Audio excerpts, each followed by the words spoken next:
Yoav Gallant selaku Menteri Pertahanan Israel memberi sinyal pemerintah telah mendekati kesepakatan gencatan senjata dengan pejuang sayap militer Hamas.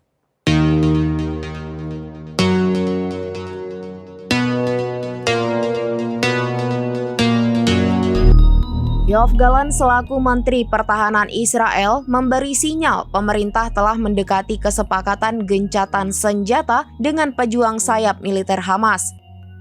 Gallant saat diwawancarai di 103 FM mengatakan bahwa pihaknya lebih dekat ke kesepakatan daripada sebelumnya. Dikutip dari The Jerusalem Post, pernyataan Gallant ini merupakan pertama kalinya dari pejabat Israel selama 9 bulan perang di Gaza.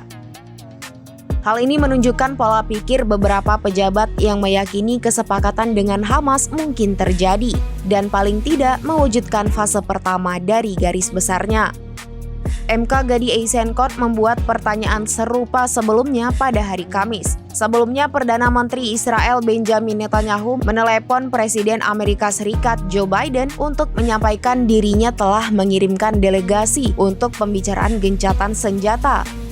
Dalam panggilannya bersama Biden, Netanyahu menegaskan posisinya Israel akan mengakhiri perangnya di Gaza ketika semua tujuan telah tercapai.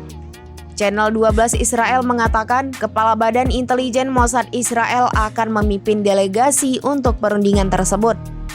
Netanyahu dijadwalkan pada hari Kamis untuk melakukan konsultasi dengan tim negosiasinya, kemudian membahas perundingan pembebasan sandera dengan kabinet keamanannya. Gedung Putih mengatakan kedua pemimpin tersebut membahas tanggapan terkini yang diterima dari Hamas.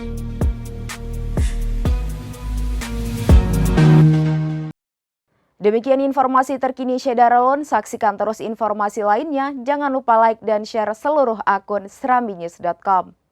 Download Tribun X sekarang. Menghadirkan lokal menjadi Indonesia.